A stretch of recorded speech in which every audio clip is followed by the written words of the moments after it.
Nabi getanyo Nana Muhammad Manyang derajat Rasul mulia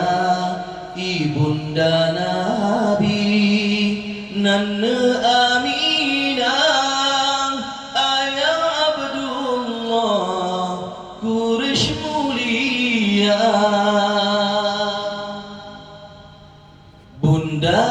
Aminah binti Wahab bin Abdul Manaf bin Durrah bin Kilab Ayanda Abdullah bin Abdul Muttalib bin Hashim bin Abdul Manaf bin Qusay bin Kilab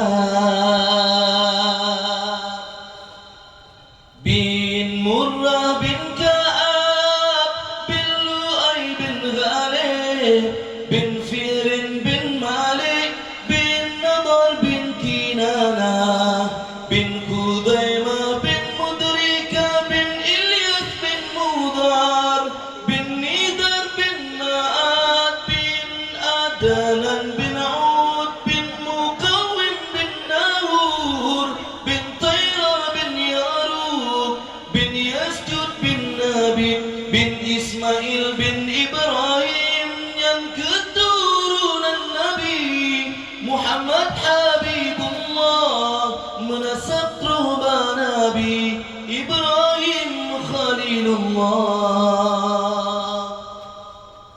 lahir di Nabi di Nangro Makkah Nangro Madinah kubu Maulana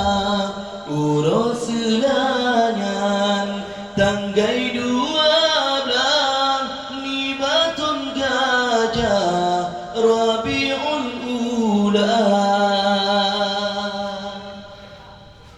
umur 2 bulan dalam kandungan ayahnya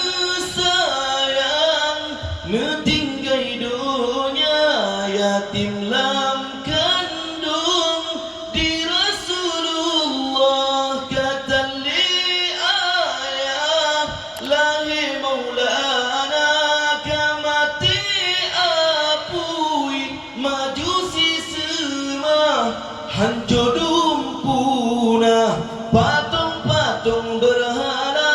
sampai leura bergetar Ka'bah senang di Ka'bah dengan lahir Maulana na putra bidan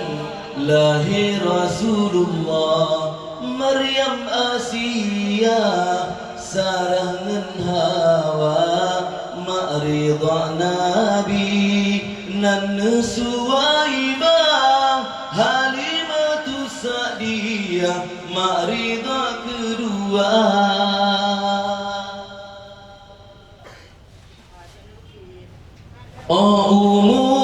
Umulamtun di Rasulullah kendaba